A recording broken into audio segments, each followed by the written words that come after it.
What if you could help others to find the power to heal themselves, physically, emotionally, and spiritually?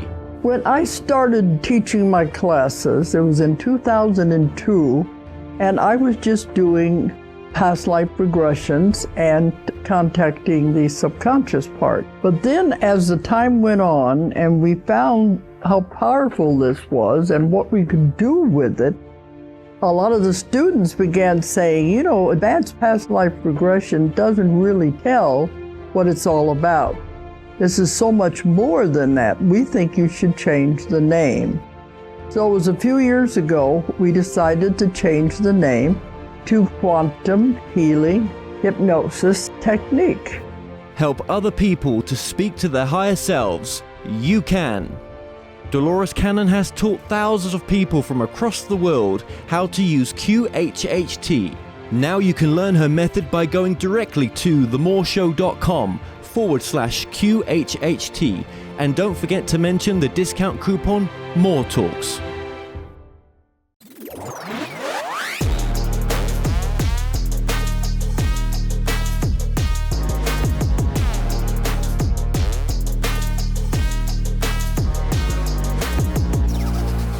Dr. Hein, just thank you so much for joining us today.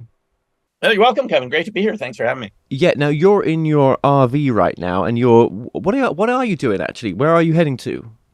I'm coming back from some Bigfoot research in Washington State. I was at some Bigfoot conferences. I was asked to go to two of them because of my upcoming appearance in a movie called A Flash of Beauty, The Paranormal Bigfoot, which is being released in October.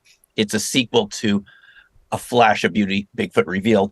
And the producers and writers of this said, you know, it'd be great if you were at some of these conferences to answer audience questions. We're going to do a screening before we release it in October.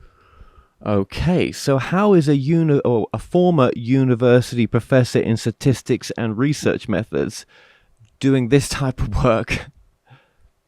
That's a very good question, and I'm happy to answer it. And thank you for asking. What I've learned about formal science since being in school, and like many people, I went to college, but then I got a master's degree and a Ph.D. in sociology, and I studied statistics, and I taught statistics and research methods and all this. What I saw was that the research methods are far too limited. They're based around this idea of making linear approximations. And that is just far too limited for the complex world we live in. You're just basically eliminating topics that don't easily fit a regression line, a linear line, that are easily interpretable by statistics. You're kind of averaging out outliers. And in reality, in science, in history, we come across new phenomena, new data. The way we're doing modern science and social science is to eliminate the outliers, which preserves the status quo. I came across this through studies of something called fractal geometry. Everyone's seen the Mandelbrot sets and different self-similar, scale-free mathematical objects that look the same at large scales or small scales. And our bodies look like that. Our bronchial system, our cardiovascular system, goes from these larger veins in our heart to these microscopic capillaries. That's a kind of a fractal idea, is that the small scale looks like the big scale. And that's how nature gets maximum oxygen to your body, to the cells, all the way from your lungs at the largest scale. That's how nature really works. It's not based on lines and Euclidean geometry. And going into fractal geometry, even though I knew nothing about the topics that I study now, very little. I had a UFO sighting with my mom in the Everglades in early 70s. It did open my mind up that there's something out there I can't explain easily. And it hovered over us so we could see it. And then it moved quickly in the Everglades. Studying fractal geometry led me to the idea that maybe there were important topics that people experienced that we weren't talking about, that we weren't describing. And that led to being open-minded to topics like remote viewing, crop circles, UFOs, cryptids, in a sequence over a period of decades, talking to witnesses, reading books, and going, holy moly, did science miss a whole chunk of reality? And that's in the Absolutely. nutshell. Yeah, absolutely. So you first Yeah, came into remote viewing then. Was that your first sort of, putting it your was. feet in the water? Yeah. It was. I heard someone on the local radio station in Boulder, Colorado, where I live, and he was on KGNU, a man named Courtney Brown. He also studied chaos theory. He had sent me some papers he had written about chaos theory. You know how little changes can create big effects, so-called butterfly effect. And he was a political scientist, and he talked about this declassified military program that had created psychic spies. We're all familiar with this now, but back in 95, it had just been declassified. I heard him in 96 and I thought, oh, I can't believe it's possible that everyone has psychic ability. I mean, maybe special people, but Dr. Brown said, no, I mean, he said the military found that everyone has some degree of ability. It's trainable. I thought, well, maybe this is sort of what the fractals told me. Is there something missing from our understanding of reality? So I just took the course. I went to Atlanta. He had a book out, and I looked at the back of the book. There was an 800 number.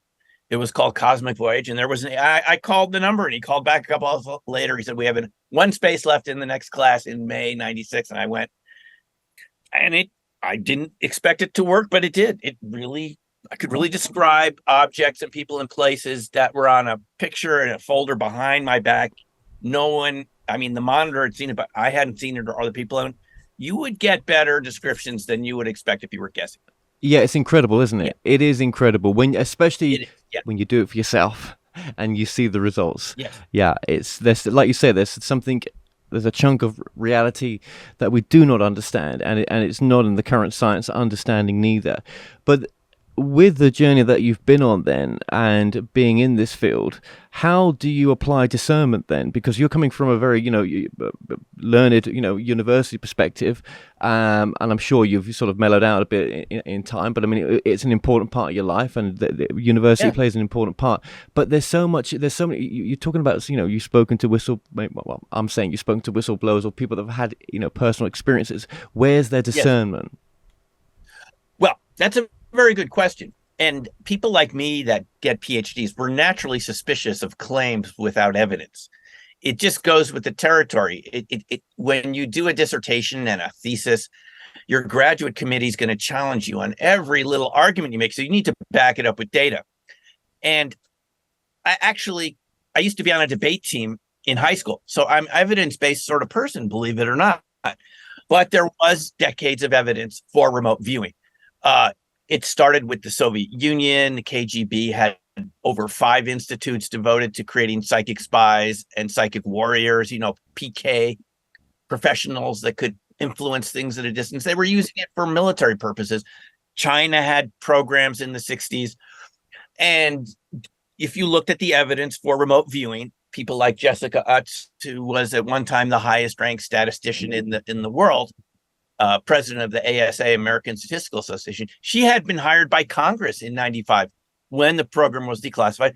And she said, there is effects here that do not seem random. There's a real correlation here between what the target is and what the viewer is getting with no known explanation. So if you looked at the data, there was data for it. And this sort of fits what we know in sociology is there could be things that are true that the mainstream blocks out because it's not convenient to their agenda. It could be real, but people might not have studied it. It doesn't mean it's not true. It just means the mainstream prefers to push certain topics away because it threatens their institutions, their agenda. The remote viewers told us even in the Pentagon, there was a lot of blowback against the remote viewing program, not because it didn't work, because it did. And bureaucracies don't like maverick science and people like that. And as you say, even in those institutions, people's own personal bias as well, religious bias as well. Exactly. Maybe some of these people thought it was demonic and, not to even be touching upon it. Evan, that's exactly what we're told, is that it wasn't even for scientific reasons that people within DC opposed it. And James Lukatsky talked about this in his book, Skinwalkers at the Pentagon, when he was head of a program called OSAP, which we now have heard about, ATIP. There was that New York Times article in 20, whatever it turns out, the relationship between OSAP. Lukatsky said when they went to Skinwalker Ranch, I'm just using this as an example, and they went back to DC. you couldn't get any more funding for any more research. All the other intel agencies said this would hurt our we know what you're talking about could be true, but it could hurt our reputation. And so this is it's not the reality of it. It's more religious convictions, which people in RV said that was some of the worst opponents they had back in DC were religious fundamentalists. And everyone's entitled to their own beliefs, but professionally, you have to keep your personal beliefs. I mean, it's a doctrine in the US to keep church and state separate.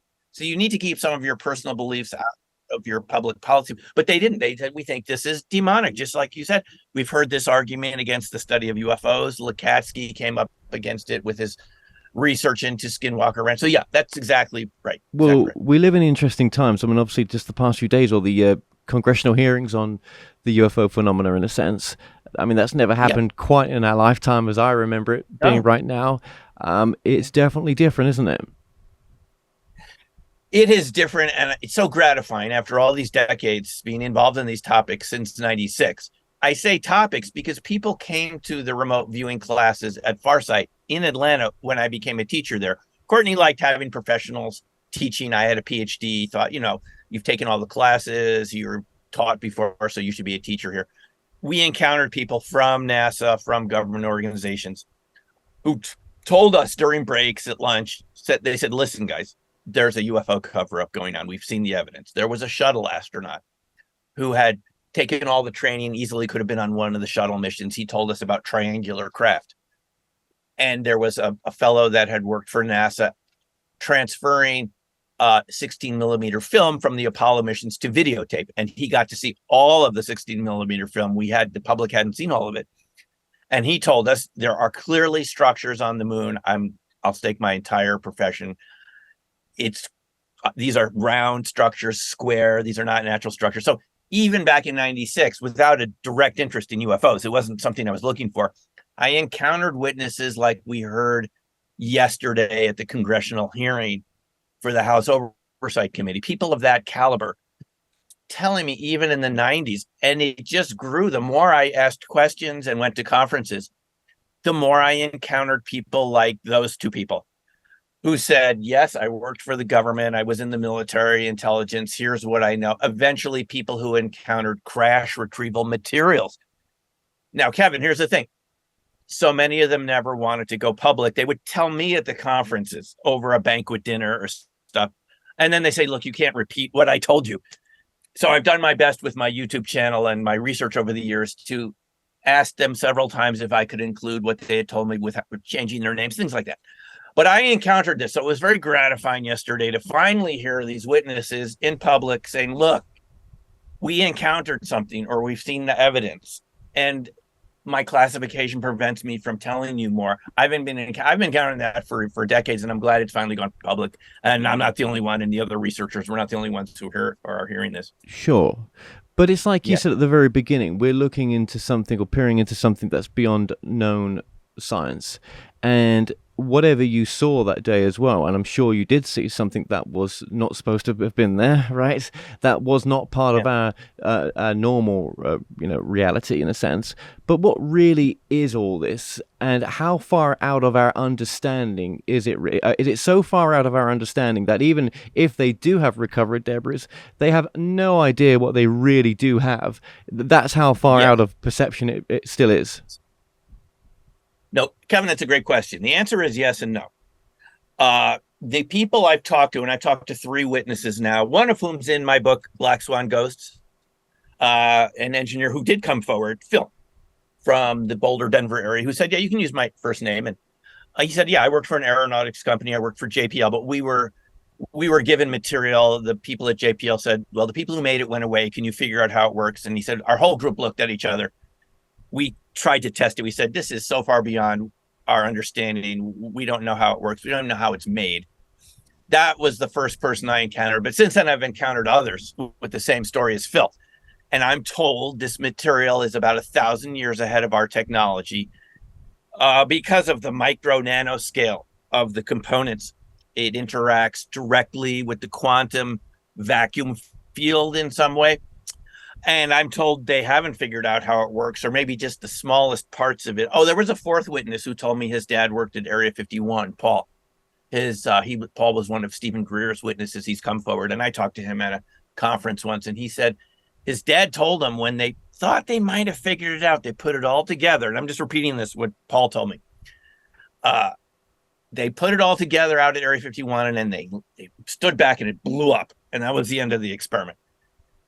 So it is too far beyond our understanding to be able to figure it out. But it is a material. I mean, one witness I talked to said the piece he saw, and believe me, I'm going on the line here to talk about this because this person, I spent a couple of days with him at a conference. He almost drew out what the components looked like.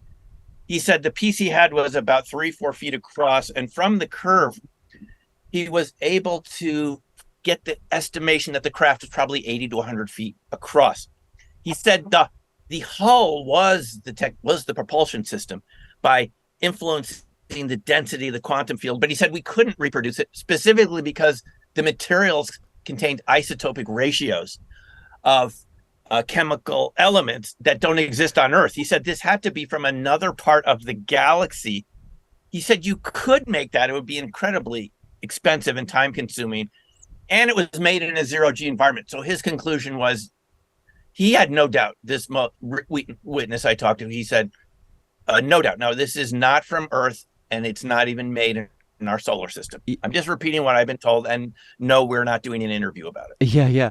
What if it, go beyond not from our solar system? What if it's not from our known reality and it's from some other type of reality that we do not understand, that's not even comprehensible to even talk about, but it's like tearing the fabric of space and time and entering into some other place? Well, I think we have to consider that as a possibility.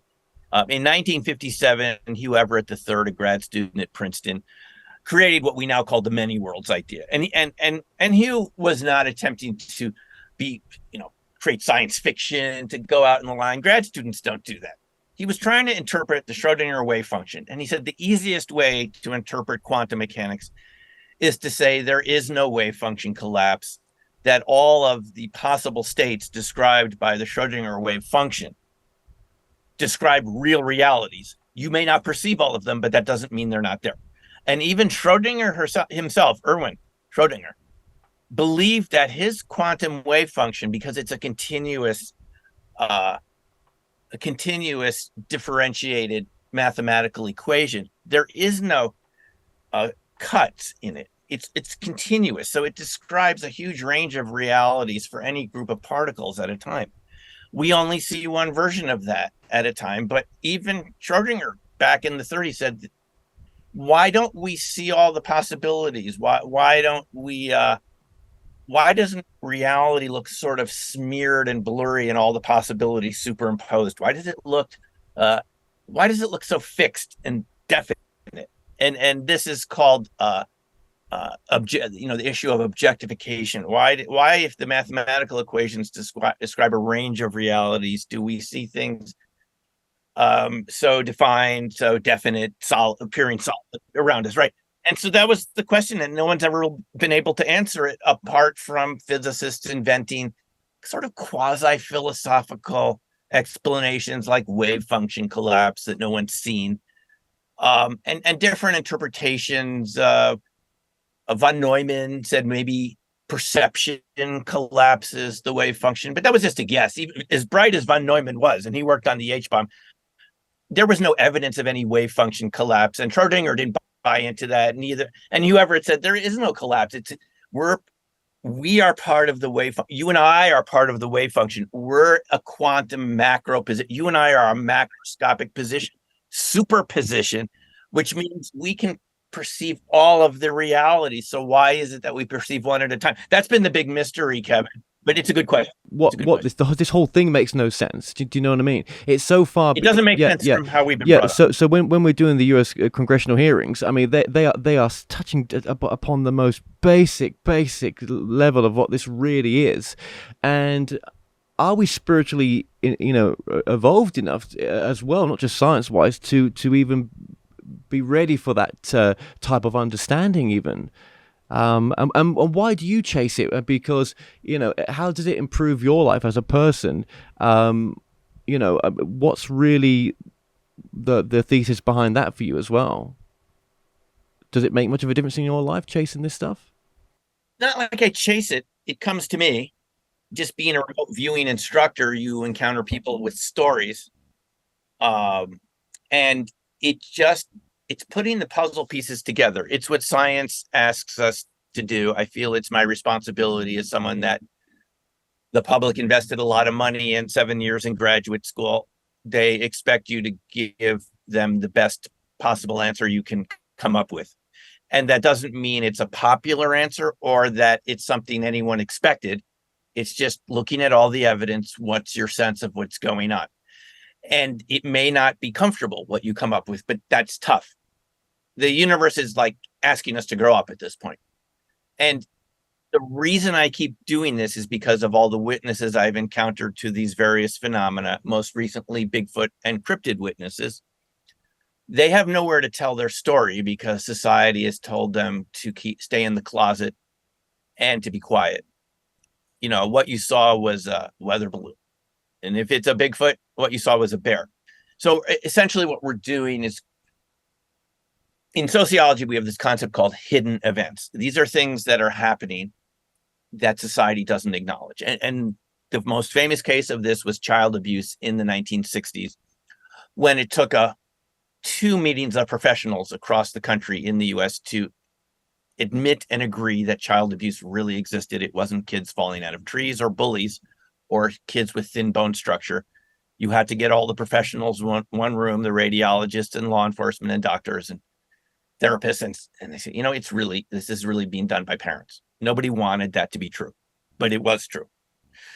But before the 1965, child abuse was not a real diagnosis. So sociologists like myself know that there are things that are real that society may not be talking about. For me, it goes back to talking to my grandmother who survived Nazi Germany. And she described what it was like, because her husband was a doctor, as the town gradually ostracized them as the Nuremberg laws were passed. And gradually Jewish people and other minorities were turned into second-class citizens. And she told me, we never thought it could happen. We felt like we were Germans, even if we were of the Jewish faith. And especially her husband, who had been a World War I veteran. He was a doctor on the front lines for Germany at the time. He thought, they can't do anything. I'm a veteran. But listening to her describe this slow deterioration of civil rights convinced me, and how people that were seemingly neighbors and friends would turn their heads when they saw you as if you didn't exist anymore. That was chilling. Listening to her in the 80s, I did it for my college thesis in undergrad. Yeah. And I wrote up the oral history, and I began to be interested in this. And even reading about Nazi Germany, I came across these stories of recovered UFOs. The Nazis, you see, it kind of linked up, even just from the Holocaust to recovered UFOs.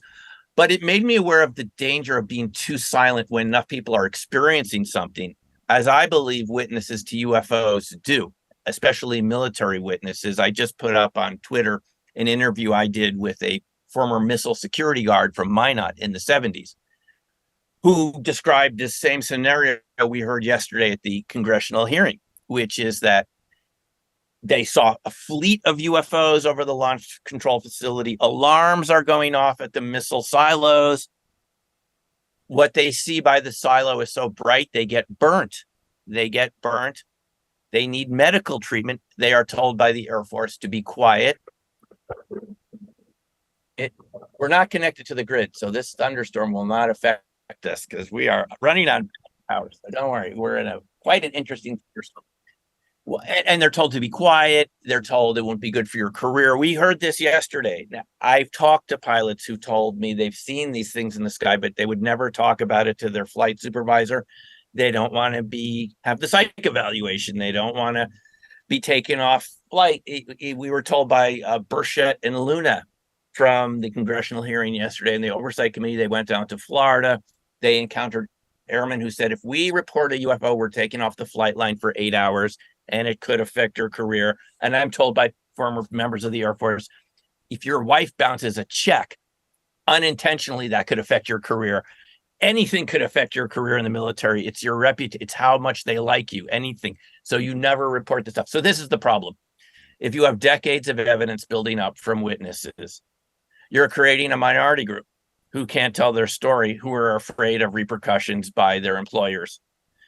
And you basically are becoming out of touch with reality. And if, just as we're talking about, if there are non-human intelligence interacting with us, taking our missiles offline, creating medical injuries, maybe unintentionally, and we're not hearing from these people. The person I'm telling you about, Gary, the VA, he got injured and he had internal injuries on the right side of his body, as did the other guy in the security alert team truck. The whole part of the side of the truck was burnt with some sort of ultraviolet radiation. The VA said they lost his medical records. He still hasn't been treated for these injuries. And we heard this at the Citizen hearing in 2013 from Burroughs, who had been at Rendlesham Forest in Christmas 1980. Same sort of story. VA says we can't release your records. They got Burroughs, Jim Burroughs, I believe it was Jim Burroughs, his medical records released, but Gary still hasn't received them because they said they lost him. So it does seem like a very serious issue. If enough people encounter this and they can't tell their story, what sort of reality are we living in, Kevin? That's the question. Well, I wonder what this reality that's interfacing with us, in a sense, is trying to do, right? Is it observing, or is it not just observing, but it wants to maybe progress us in ways that we can't seem to do just by ourselves, or it would take us a lot longer without their presence here, maybe? This is what we're all wondering, Kevin, isn't it? What is their agenda? You know, I remember Jim Marrs writing this book, and I wrote the foreword for Jim Marrs' book, Sci Spies. Sci Spies was an early book by Jim Marrs. His publisher was afraid to publish it around the period of declassification of the remote viewing program. And he also wrote this book called Alien Agenda. And I knew Jim. He wrote the foreword for my book, Opening Minds, by the way. And Jim passed away a couple of years ago. But so what is the alien agenda, or who are they? And I think, Kevin, this gets back to the question that you asked a few minutes ago. Are we dealing with parallel realities? What are we dealing with? And you'll notice that David Grush, in his News Nation interview with Ross Coulthart and his testimony yesterday, has been very refrained from saying it's necessarily extraterrestrial, but it's definitely intelligent, it's technological, and we don't know if this is us. This is the big question. I really don't know the answer. Is it a civilization that's here that's preferred to remain hidden? It would be possible. I've talked to enough Bigfoot witnesses. There are other species around that you might not know about that are really here that are very good at being hidden. That's just one example. But Grush suggested that this could be what's going on with these non-human intelligence. The interdimensional angle, going back to Hugh Everett. Hugh Everett did not allow for interaction between dimensions, but newer physicists recently have modified Hugh Everett's ideas, and they have said quite emphatically that it suggests interaction between these dimensions. They're saying you don't need to use the assumptions Hugh Everett used. You don't even need a quantum wave function to have parallel realities. Parallel realities recreate quantum mechanics. They've done enough simulations to show that the experimental results of quantum mechanics can be reproduced without a Schrodinger wave function, which is mind-blowing. It says the interaction of parallel realities is almost like musical notes interacting, creating harmonics. It creates the wave function. Again, it's not coming from the wave function. It creates wave functions, quantum wave functions. And they said, I'm just quoting Howard Wiseman from New Scientist. Don't take my word for it. He goes, it's most likely that we're interacting with these realities right now, but I'm not qualified as a physicist to say what that would look like, but that's what our model suggests. And this is what Grush is suggesting yesterday, the Flatland model, projections from higher dimensions. At this point, Kevin, all bets are off what we're dealing with. It could be extraterrestrial. It could be interdimensional. It could be the ultra-terrestrial hypothesis. But the point is, we need to start taking this seriously. If people are injured by being around this through no fault of their own, following orders to go above deck, as David Noble Whitecrow was, I've interviewed a former a naval, I forgot his rank, but someone who served in the Navy who was told to go on deck and observe something flying over that he said had to be way ahead of our technology, or other people. I feel that it's morally imperative that we listen to these people and not turn them into an oppressed minority group. Yeah. And I just wonder if this whole process is part of our growing up process spiritually towards each other, because we're doing a good job in some respects, but war's never a good thing. And we seem to creep towards it so quickly, and our destruction would be so instant in some respects. And Yes. we don't need that. I mean, none of us want that. And I think, I'd like to think, I mean, some people may disagree with me, that any advanced civilization has maybe, had advancements in a bit of care towards each other. Maybe. I mean, maybe not all our science fiction movies where there's advancement and there's, power struggles and everything else. Maybe there's a better way forward that others have found.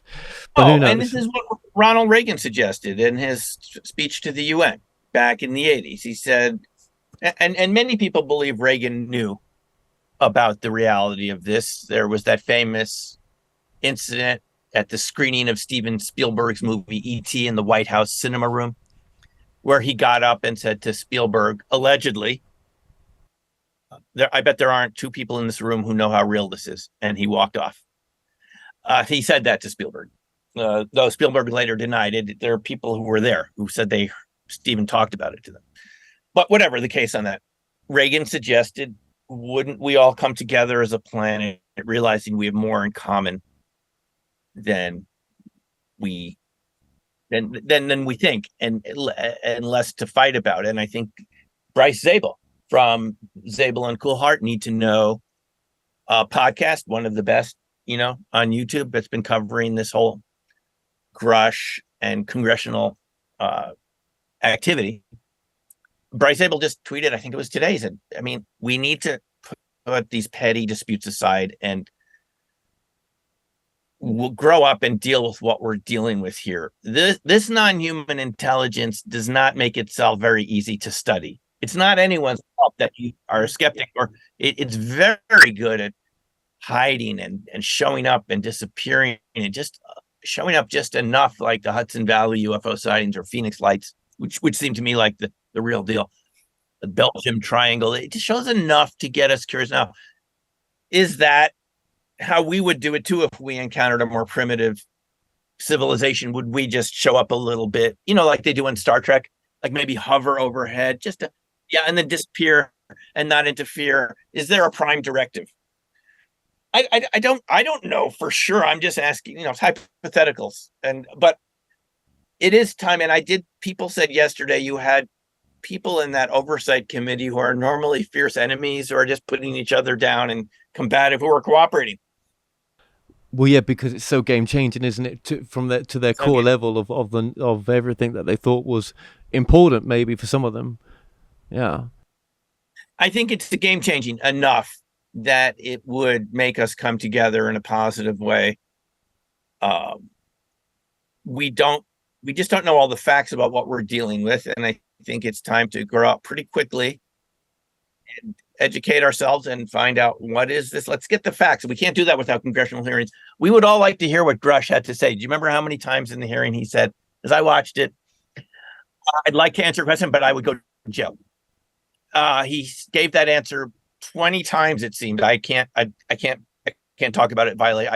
Violation of my security oath. So we don't know, and we don't know if the Congress people there even have the security clearances to hear David Grush, even if they get in the skiff. Some of our freedoms are definitely not there. Do you know what I mean? Yes, we can create a great life for ourselves, but I guess that yes, there's a control there, just purely based on the system that's in place. And is it the best system? Yeah. Probably not. Yeah, and we understand this. We don't want to give away sources and methods to adversaries. We don't want to reveal. Nobody wants to damage national security. We can see what some of our adversaries behave like when they invade other countries. I think we can see there's a reason to have our military and security. But at the same time, we can't stop social evolution because of security protocols forever. There has to be a way that people like David Grush can tell our representatives where they asked him yesterday, do you know where the crash retrieval programs are? He goes, yes, but I can't tell you. And people who've told me stories about crash retrievals. I've heard these stories, credible stories from people who've been involved. I'm told when I talk about it on a show like this to change the details so it's not traceable back to the person who originally leaked the story because they could go to jail. So I tend not to talk about it as much as I'd like to because it become very general. But this is a serious, how do we get these people to tell their stories? Because look, the other side of the coin is that something really illegal could be going on here, and we're not in the democracy we thought we were, and their programs operating without congressional oversight or any checks and balances. And as Grush and Coolhart have suggested in their News Nation interview, I mean, criminal acts seem to have been committed to keep this secret. And is this what Eisenhower was talking about? Beware the military-industrial state. You know, Eisenhower gave this warning in his farewell address to the nation. Was it the early 60s? So something really serious could be going on here that we need to know about. I have heard stories of people that have who've been in these areas to do work as contractors. They've seen things that they said to me were disturbing. What could be a type of human experimentation. They weren't even sure what they were looking at, but it looked like it was people being experimented on in facilities I probably shouldn't mention, but they were mentioned yesterday at the hearing. I would like to know, is this legal? Who is conducting these experiments? Who are the subjects here? Are they people?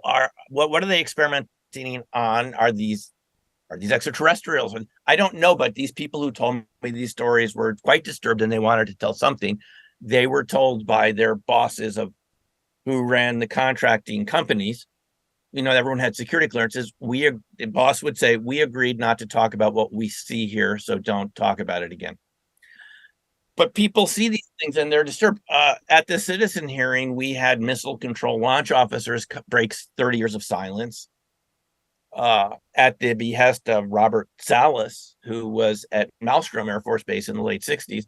I've talked to Robert after talks that he's given. And he got these other people like David Chindelli to come forward. And, you know, David said he hadn't even told his wife about the missiles, you know, the whole flight of missiles going down, which is very serious. He never talked about it, but Salas said, look, we have a responsibility. So this is what we're talking about, is decades of silence of events that have not been discussed at all. And at a very minimum, our representatives, and I think they're hearing this, Kevin, based on what I'm told, they've been hearing 2 years of this, which is why they're having these hearings. There are going to be more. I'm told they're sick and tired of this. They're hearing all this type of stuff that I'm talking to you about, but they're hearing the details because they have the security authorizations, and they think it's serious. When you mentioned what that personnel has seen there that was disturbing to him, I mean, yes, maybe an encounter with something that's not of our known reality would just be, to the human mind, disturbing. It may not be experimentation as he understood it, but just that glimpse of seeing something that's so beyond anything that you thought was even possible. Yet you maybe in your heart you wished it was, but to see it is so game changing that it's seen in the mind like that. Do you know what I mean? I'm not saying it's possible. I don't know. I mean, you know, no, right. Yeah. Right. I mean, when you saw that craft, I mean, you saw something, but trying to describe to this audience what you saw, even now you can't really explain it properly because it's so out of... No, that what I saw back in the 70s was partly amorphous, like cloud-like, but perfectly round with solid dots underneath that created lines. And what is that? What am I looking at? This is what I'm wondering as an 11 or 12-year-old. And as it go from totally stationary, you put up your binoculars and then it starts moving quickly into a cloud. What is that? I still to this day don't know what that could be. That's my point. Yeah, trying to explain like it belonged here. It didn't belong. It just felt like even to an 11-year-old, it felt alien. This doesn't belong on planet Earth. That was. Would that feeling come more the case if it was from another unknown part of reality? That's that whole idea of like even coming through. I'll use the word portal, but that's just me trying to describe something that it's not even probably what it is. But coming into the tear in space, I mean, it would create that kind of perception, wouldn't it? Of like, in the heart of heart, this anything that's what makes this up isn't from what we perceive as this reality. So yeah, it's a whole enigma, and it really is. And just remind us of your website as well. newcrystalmind.com. All my books are linked there. Black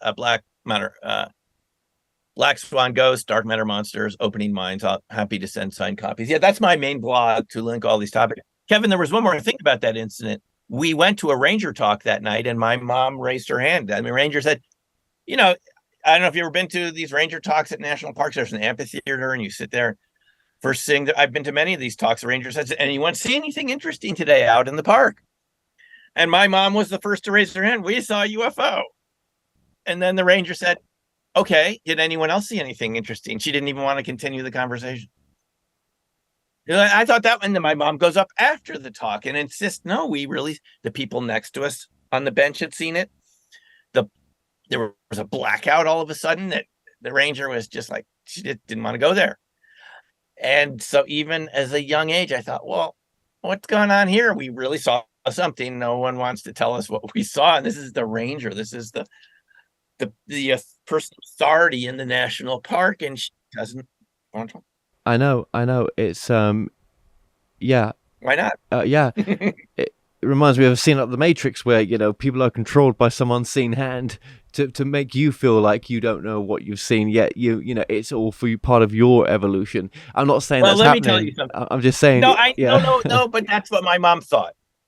She said, Simeon, they zapped you that day. You've never been the same since that day. They did something to you. They zapped you, and that's why you're so interested in these topics. So maybe, Kevin, there's another explanation beyond fractals or whatever. Mom, who's still alive at the age of 93, said, they got you that day. This is why you're interested in these topics. She had me sketch it out somewhere in the house. There's that sketch. I've looked for it. That's so crazy. My sister's done the same thing when we had a UFO experience as a family, and my sister at the young age, she sketched it out, and my mum still got that picture. Yeah. But trying to describe what we saw as a family, and even my family can't talk about it, and we've all got different takes on what happened that day. And none of it makes any sense, and it's just a story. But to have had that experience, what did it change? I don't know some days, right? But to have this conversation with you now, I recognize your story in what I went through. Well, then we've had similar experiences. And even though an experience like that as a child, it slowly sort of fades away as the events in your life and things you need to do take on more importance, professional life and what we all do for jobs and so forth, it's still back there. And maybe that's how evolution happens, is it's slow, but it's one person at a time. Intergenerational stories. We talk about it. And then you hear other people. And then finally you hear this congressional hearing yesterday. This is 50 years after my sighting. Half a century's gone by.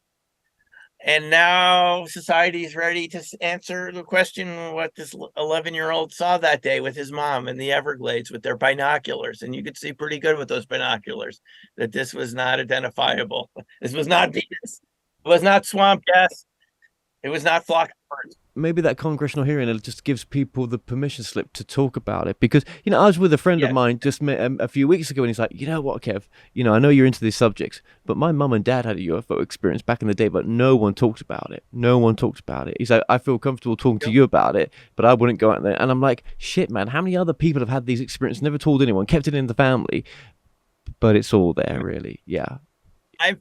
I know two people who've told me over the years that their dads in the Air Force know about this. One was a flight controller, one worked at Area 51. I tried to follow up with them. All they told me is both very similar. My dad talked about this at a barbecue after he'd been drinking. He never mentioned it again, but what he was talking about that night, it was pretty clear. I've tried to follow up and I couldn't get any more info. I think we don't want people to drink this away. Why? Ultimately, the audience is probably wondering why, because this has to do with evolution and science and our understanding of the universe. We spend billions and trillions every every year on scientific research. National Science Foundation, National Institutes for Health, CDC. Wouldn't it be good if we had a better grasp of reality when we encounter things like viruses and diseases or whatever we encountered? We just went through one of those in the past couple of years. Wouldn't it be better if our scientific knowledge was improved so we have a better response to reality instead of reacting in a way from the past that might not be effective? I mean, we spend so much money on fuel and combustion engines and things. Let's say there are more modern ways to do this that don't emit emissions, that don't emit greenhouse gases. I don't know if this is true. I'm just throwing out possibilities. One of the subjects I look at is cold fusion, low energy nuclear reaction. It also popped up amongst these topics because you'd have speakers about this at the UFO conferences. And I've been studying this intensively, and you can see people making sense of this ever since Nikola Tesla and before, about condensed matter, what's now called coherent matter. Even ordinary phenomena like tornadoes seem to be a type of condensed matter at the very center, where you get strange gravitational and space-time effects and things like this. Vortex structures, basically, we're talking about. And so there seems to be a lot we could be learning about this that has immediate scientific application, that has economic benefits. What's wrong with economic growth and developing new technologies and services around these technologies? What if there was a whole way for the human race to exist that was different to the structure that we were all born into? We were all born into this structure, is there and is still there in our lives now. What if there was another way for the whole human race to come from, where we didn't have to live like we are? We could have an experience of life where it would be so different. Money wouldn't be what it was. Everything would change, but abundance. But just going with a lot, being able to do whatever you want to do, and there's some, it's a bit like the Star Trek universe in a sense. What if there was a completely another way? But to get there and to be a part of that reality, it's going to take time for us to spiritually grow. And if these things, whatever they are, from whatever reality they are, or whatever this is, had gone through that same process in a sense, and it's for us to not be jump started too much, because otherwise we're just gonna, it's gonna fail. Very good point, Kevin. And not a lot of people grasp what you just said, but this is totally true. If it was too quick, people would use it for negative reasons, or reasons that are not in the best interest of, the entire society. We don't just want these technologies weaponized. We don't want someone patenting them and say, okay, now you have to pay me this is how the universe works. And we should be living with the way that nature already does things, to go with the flow of how nature already does things. The basic features of the solar system and physics and the cosmos, if we can harness those. I'm just talking about this, I'm thinking of some of Michio Kaku's arguments, and they're correct. We could be evolving in ways, but I think it has to be slow to get the best benefit, because otherwise we would just be using it in a greedy way. So yes, what if the whole understanding of what we truly are is, and that there's been so many books on the nature of reality, the near-death experiences, communication with the place that we go to when we cross over, or the place that we've been to before we came here, if that was true as well, right? What if the whole nature of the understanding of what we truly are, and even anyone that's spiritual teachers and all that, they're so far not correct in what they actually think this is, but it's the best perception of it, that actually what we think we know nothing. No, it's a bigger reality. Is it parallel realities? Is what we're perceiving like a type of simulation of reality by our brains, just our conscious mind? I mean, as a remote viewer, remote viewers are very aware, as someone who's been involved in this area, that you perceive more reality than you're conscious of, but it's still in your unconscious mind. This is why you can perceive something that seems remote to your conscious mind. So there's a lot to learn, and it involves big paradigm changes, but we've gone through these before. There's no evidence of society ever standing still for more than a few hundred years at a time, and then scientific discoveries are made, cultural discoveries, new continents are discovered. The the sense of how big things are keeps expanding. Look at these space telescopes we're putting out there. There are new ones that are going to be looking at dark matter. And dark matter tells us we're only perceiving 1 or 2% of the universe, what we can see. There's 99, it keeps getting bigger. And that's what our history shows us. I don't see why that would stop. And it seems that this topic, the extraterrestrial topic, or not NHI, whatever you want to call it, is consistent with that. It's just, there's more people here than you thought, more beings here. There are more planets. Every day they're discovering new planets. Why wouldn't you discover new civilizations eventually? It's a big blow to the collective ego, Kevin. This is what I think is going on. Yeah, we've all been taught we're the top of the food chain. We're the biggest, baddest mammals around. We seem to have subjugated all the other animals, either turned them into pets or livestock. All those animals that are livestock that we eat every day, if you're not a vegetarian, were at some point wild animals. I mean, even chickens were dinosaurs at one point. The cattle were aurochs. And these were all animals that were over a period of thousands of years domesticated. And we've all gotten comfortable with that, except let's say the story we've been told isn't true. We're not the top of the food chain. Let's say they're bigger and badder creatures out there that can show up at will and maybe do what they want. Let's hope that they're friendly because we don't really know. And certainly no one's talking about it. Even terrestrial life forms. This is why I'm interested in cryptids and Bigfoot. Even terrestrial life forms. I've talked to witnesses, people I know as friends who've encountered these creatures. I've put up the on my YouTube channel, Simeon Hein, or Fractal Friend. That's my YouTube name. I've put up interviews with many people. You can listen to these who didn't believe it themselves. So most of them didn't even believe it till they encountered the creature. So there's, even on our own planet, there's indigenous life forms. What's your take on that then? What's your take on Bigfoot right now from your understanding of all that you've sort of researched on it? What do you think it's all about? There is obviously another intelligent hominoid. It's related to us in some way, looks somewhat similar to us, but much bigger, that maybe precedes us on the timeline that we've developed from, or some relationship like that they are here, and they're very good at remaining stealthy and hidden when they want to be. They basically, they can see you, but you really don't see them unless they want to be seen. That's my take on it. And that is such a scary proposition, and it really threatens the economic apple cart, especially for rural areas that are used to large expanses without excessive regulation, to discover another type. They seem they're a type of human. Let me put it this way. They're an older type of human. I've spoken to Native Americans. I spoke to some at conferences over the past couple of weeks who told me their grandparents traded with Bigfoot.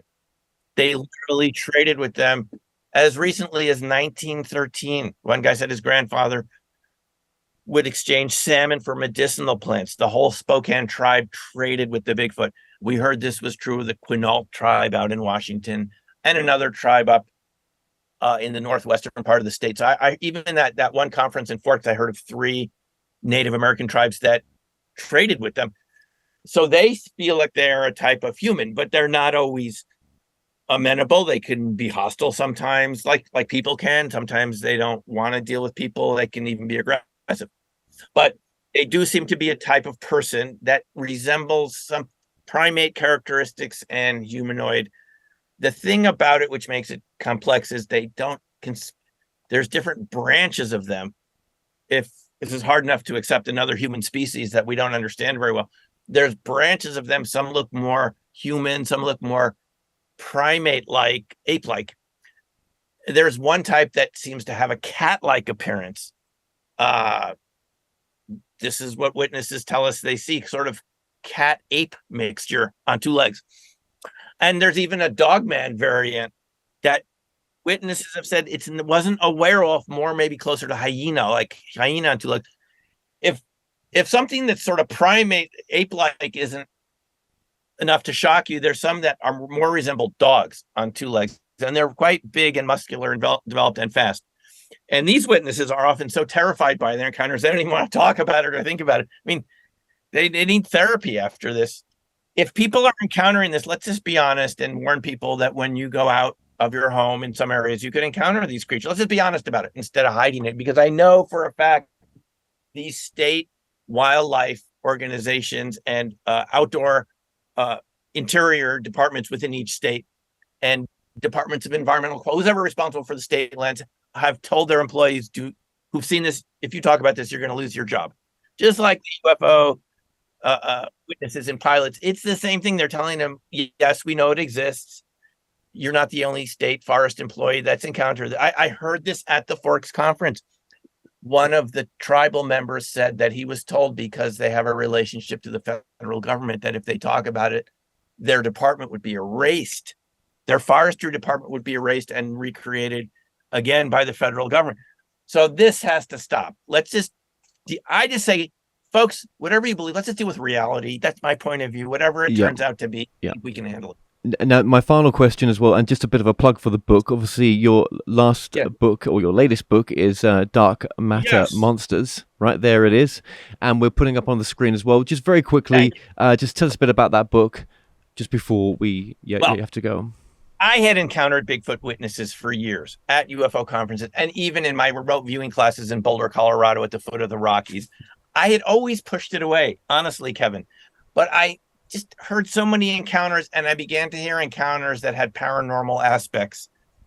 And it clicked with other subjects, including crop circles, where we've been a number of times. I've given tours over there, where you had battery camera failure, weird electromagnetic effects. And it started to dawn on me that maybe there were other states of matter that we think of as paranormal, where weird sort of things happen, and that there are life forms that also use these states of matter or are able to create them with resonance, interact with dark matter. And this is why you have so much similarity between different paranormal phenomena, including Bigfoot. I wouldn't have thought Bigfoot was a paranormal entity or had that real, until people told me that their cars couldn't start their cars when the creature was nearby. Their watches stopped, phones stopped working around Bigfoot. I've heard this about Dogman too. These dog-like cryptids, people have said their car.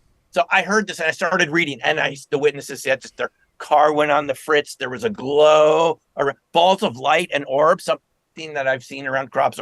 So the scientist in me wanted to look at the commonalities, and that became dark matter monsters. Perfect. Okay. Yes. Well, Dr. Hein, I've really enjoyed this time that we've had together right now. I think it's fascinating, your perception and the way that you look at it as well. I don't meet, not many with your background, and that's really, really interesting, your take on this phenomena. And I'm sure it will evolve as well, as I'm sure it will do.